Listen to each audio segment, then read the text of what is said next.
네, 해상보험론 이어서 진행하도록 하겠습니다. 이제 볼 내용은 적하보험은 다 봤어요. 다 살펴봤다라고 볼 수 있습니다. 이제 뭐 우리 수업에서 이제 다루지 않은 그 해상보험은 이제 선박보험이 있는데, 이제 선박보험은 다음 강의 자료에서 우리가 좀 살펴보고, 그 적하보험도 아니고 그 선박보험도 아니지만, 그리고 해상보험도 아니에요. 해상보험도 아니지만, 그래도, 스쳐 지나갈 수는 없는, 그런 내용들을 조금, 이야기하고 넘어가도록 하겠습니다. 그 내용들은 이제 항공화물과 관련된 보험입니다. 항공화물은, 비행기, 항공기를 이용을 해서 운송을 하는 화물에 있어서 발생되는 사고를, 보험을 통해서 이제 커버를 하는 것이죠. 기본적으로, 이 항공 운송은 기본적으로 그 항공 운송인들의 무과실 책임주의를 채택을 하고 있기 때문에, 비행기 사고가 발생하면 기본적으로 그 항공사, 항공사의 어떤 책임이 큽니다. 그리고 사고가 나면, 일단 비행기 사고는 잘 일어나진 않지만, 일단 발생하기만 하면 월드 뉴스에 나올 정도로 해외 토픽감이죠. 그래서 음, 사고가 나면 기본적으로 전손이 발생하고, 항공사고는 분손이 있을 수가 없어요. 뭐 비행기가 추락했는데 살아남았다? 뭐 그건 뭐 슈퍼맨 아닌 다음에야 뭐 그럴 수는 없는 거고, 어떻게 보면 뭐 운이 좋아서 뭐 동체로 뭐 착륙을 해서 하더라도 화물 상태가 뭐 안전한다거나 그런 것들을 보장을 할 수가 없기 때문에, 항공기 사고는 그냥 전손 사고다라고 이해를 하면 될 것 같아요. 네, 그래서 어 일단 그런 항공 사고에 대해서 우리가 이해를 하고, 그래서 항공 운송 중에 이제 손해가 발생하면 항공 운송이 책임을 지는데, 만약에 항공 운송인의 가실이 없거나 불가항력적이었다, 그러면 항공운송인도 이제 면책이 되는 경우가 있거든요. 무과실 책임주의라도. 그 경우에는 보험을 통해서 해결할 필요가 있다라는 거죠. 그래서 항공화물 보험은 어떤 방식으로 보험 체계를 하느냐? 직접 보험사랑 처리할 수 있습니다. 보험 부부할 수 있어요. 그때 마찬가지로 협회 적하약관처럼 ICC ABC처럼 협회 항공화물 약관 ICC 에어라는 것을 이용을 해서 보험을 부부할 수 있어요. 그리고 대부분 항공화물 보험이라고 하면 이 ICC 에어를 통한 보험 계약을 의미를 합니다.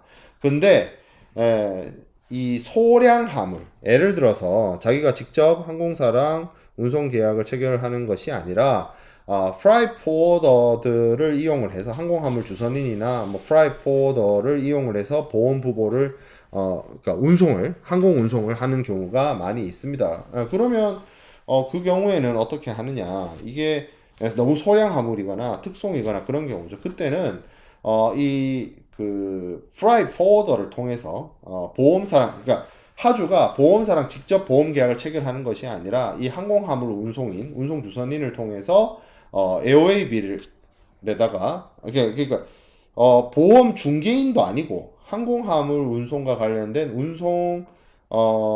주선인이 보험을 대신 들어주는, 보험을 뭐 이런 거죠. 좀 이해하기 좋게 얘기를 하면, 비행기의 카고기에 어떻게 얘기를 해야 될까? 한 50톤의 화물을 실을 수 있다라고 칩시다. 그러면 프라이 포워더가 이 50톤에 대해서 ICC 에어로 보험사랑 보험 계약을 체결을 해요.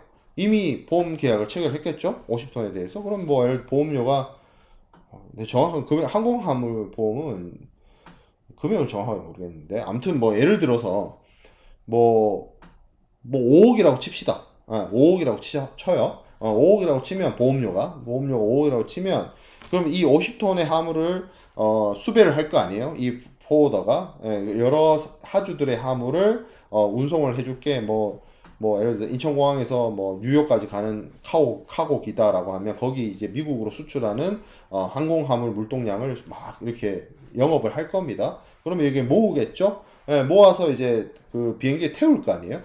그럼 이제 에어웨이 빌을 발행을 해주죠. 그 에어웨이 빌에다가 이 5억, 그러니까 보험료 전체 5억을 이제 그 화물의 물동량에 맞춰서 나눠서 거기다 책정을 해버리는 거죠. 운임에다가. 포함시켜서. 그러면 그 실제로 보험 부보를 한 거죠. 이 50톤에 대해서 보험회사랑. 그러니까 그 보험 계약 체결한 내용 그대로 뭐 에어웨이 빌에다가 그 내용을 기재를 하면 됩니다. 예. 그래서 그 소량 화물들 자기가 직접 보험회사랑 직접 ICC 에어로 보험 계약을 체결하기가 좀 어려운 그런 경우에는 이런 방식으로 하주 이익보험, 하주보험 뭐 10% 인터레스트 이거를 통해서 보험 문제를 해결을 합니다. 뭐 실제로 그렇게 해요.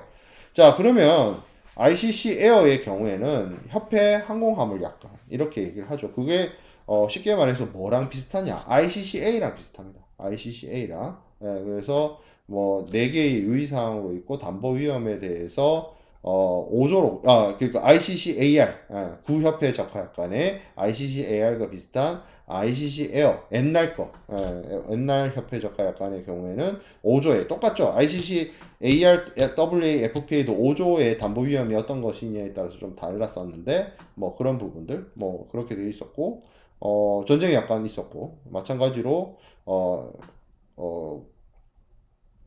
그런 부분이 이런 부분들이 뭐 ICC ARWA, FPA랑 유사한 체제로 되어 있었죠. 그 문구나 표현이 비행기로 되어 있다는 거, 배가 아니라 뭐 그런 정도 차이가 있었습니다. 그리고 신협회 저가약관도 똑같이 1982년도에 만들어졌고 그 ICC ABC가 1조에 따라서 달랐죠. 담보 위험이. 그거 마찬가지로 ICC 에어도 1조의 위험 약관으로 규정이 되어 있고 뭐 보험 기관이라든지 뭐 그런 것들이 다 동일하다. 약관의 조항이나 대상이 항공이다. 선박이 아니고 비행기다. 뭐 이런 것들을 제외하고는 기본적으로 ICC ABC와 동일한 내용을 다루고 있습니다. 자, 그 다음에 컨테이너 보험 있습니다. 컨테이너라고 하는 거는 재산상의 가치가 있는 거죠. 그래서 ISO에서도 컨테이너의 요건을 얘기를 하고 있고, 뭐 가장 중요한 거는 뭐 화물을 싣고 내리기 필요하고 내부 용적이 통일되어 있고, 뭐 일관 운송을 할 수 있고, 뭐 그리고 내구력을 가지고 있고, 뭐 벽으로 둘러싸여 있고 이런 게 이제 컨테이너의 어떤 특성이고 컨테이너 자체가 경제성이 있죠.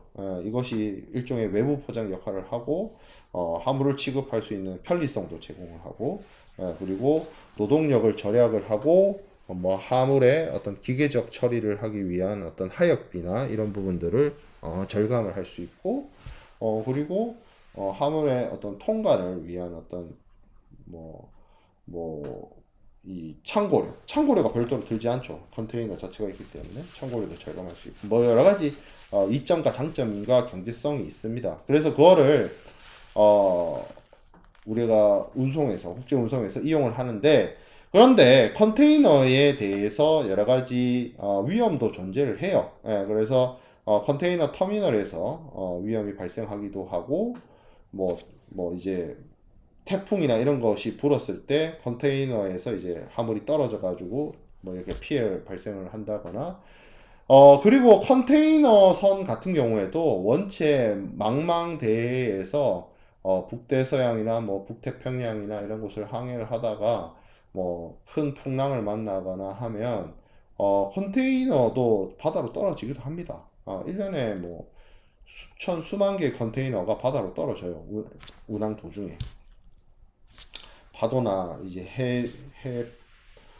이제 그 해류에 의해서 뭐 그런 일들이 발생을 하는데 뭐 그런 것들도 다 어떤 손해로 발생할 수 있죠. 그리고 컨테이너가 이제 철로 만들어져 있기 때문에 지금 오늘날 같은 날씨에 만약에 뭐 컨테이너라고 하면 그 안에 이제 냉기 뭐 이제 열 전도율이 높으니까 철이 그런 것들의 문제가 발생할 수 있죠. 온도차에 따라서 뭐 빗방울이 생겨난다든지 물방울이 생겨나는데 결로 현상이 일어난다든지 그런 문제들이 충분히 발생할 수 있습니다. 자, 그래서 그러한 위험으로부터 이제 컨테이너의 어떤 재산상의 가치를 이제 지켜야 되는데 컨테이너는 이렇게 한 세 가지 정도의 보험이 있습니다. 컨테이너 itself 자체 보험이 있고, 기본적으로 컨테이너에 대해서 컨테이너 소유주가 컨테이너를 운영하는 사람이 컨테이너에 대해서 보험을 드는 것은 이 컨테이너 자체 보험이 됩니다. 그리고 이걸 들고 2번과 3번은 선택이에요. 뭐 1번을 들고 2번을 들 수 있고 1번을 들고 3번을 들 수 있고 1번을 들고 2, 3번을 들 수 있고 이렇게 할 수 있습니다. 하지만 2번, 3번만 따로 보험 부보를 할 수는 없어요. 요게 이제 세트가 되어서 단독으로는 부보가 불가능하다라는 것이고, 이러한 컨테이너 보험이라고 하는 것이 이러한 어떤 컨테이너와 관련된 것을 커버하기 위한 것인데, 이게 특징이 뭐냐면 선박보험처럼 1년 기준입니다. 연단위 기준이고, 우리가 알고 있는 여러분들이 늘 오며가며 볼 수 있는 그 규격화된 ISO 규격의 컨테이너가 기준이고, 보상 책임 한도액이 있습니다. 보상 책임 한도가 있고, 운송 도중에 혹은 보관 도중에 수리가 검사가 진행되는 도중에도 보상이 이루어지고, 소손해 면책 제도가 적용됩니다. 이 부분에 있어서도 적하보험하고 다르게 컨테이너 끝에 뭐 조금 구부러지고 약간 파손되고 이런 것까지 다 보험 통해서 해결하려고 그러면 좀 그러니까 소손해 면책이 적용이 됩니다. 이런 컨테이너 보험의 특징이 있고요. 컨테이너 보험의 자체 종류, 앞에서 말씀드렸던 이제 자체 보험, itself insurance가 있죠. 그래서 이거는 컨테이너 자체의 운송이나 보관 도중에 컨테이너 그 자체가 손실이 발생을 해서 경제적 손실이 발생을 했을 때 컨테이너 소유자나 컨테이너 운용자에게 보상을 해주기 위한 보험이고, 이게 주종이죠. 이게 메인인 거죠. 그래서 컨테이너 소유자가 피보험자가 되고 1년의 기간을 보통 하고 전위험 담보로 부과를 합니다. 그런데 요게 메인이 돼서 2번과 3번을 추가로 특약을 통해서 추가할 수 있는데, 2번은 컨테이너 소유자의 제3자에 대한 배상 책임이에요. 컨테이너 오너의 서드 파티 라이어빌리티예요. 그런 거죠. 그래서 컨테이너 소유자나 이런 사람들이 작업 도중에 컨테이너가 뭐 떨어지거나 구르거나 뭐 넘어지거나 해가지고 제3자에게 신체적 손상이나 재산상의 손해를 입혔으면 그것에 대해서 보상하는 보험입니다. 그래서 줄여서 배상책임 보험이라고 해요. 근데 뭐 이걸 다 해주는 거냐? 실제로 이 컨테이너가 남한테 입은 피해를 다 문제를 보상을 해주냐? 그렇진 않아요. 뭐 여기 비욘드 컨트롤에 해당이 되는 뭐 전쟁이나 폭동 뭐 이런 것에 대해서는 보험자가 면책이 되고, 그리고 피보험자가 일부러 낸 거에 대해서도 당연히 고의 중과실에 대한 부분은 보험자가 면책이 됩니다. 자, 그리고 비슷한 개념 같지만 컨테이너 오퍼레이터스 카고 인데미니티예요. 이거는 뭐냐면 앞에 2번은 컨테이너 밖에 뭐 누구의 재산이나 뭐 이런 거에 대해서 피해를 주는 경우에 그것을 배상해 주기 위한 거고, 3번은 컨테이너가 있으면 이 컨테이너 안에 카고가 있을 거 아니에요. 이 카고에 대해서 뭐 어떤 뭐 배상 책임을 물어야 되는, 그래서 컨테이너 운송 화물의 손해에 대해서 컨테이너 운영자가 어떤 책임을 물어야 되는 경우에 보상하는 보험이 이 화물손해 배상책임 보험입니다. 줄여서 화물손해 배상책임 뭐 이렇게 얘기를 해요. 그래서 배상책임 보험이라고 하면 단순하게 배상책임 보험이라고 하면 2번을 말하는 거고, 화물손해에 대한 보험은 3번을 말한다. 그래서 이 컨테이너 보험에는 자체 보험이 있고 여기에 2번 내지 3번을 추가를 해서 다 추가해도 되고 그런 식으로 해서 컨테이너 보험을 부보하는 방식으로 가고 있습니다. 자, 그래서 항공화물 보험 그리고 컨테이너 보험까지 살펴보았고요. 우리가 이제 조금 끊었다가 이제 선박 보험에 대해서 살펴보도록 하겠습니다.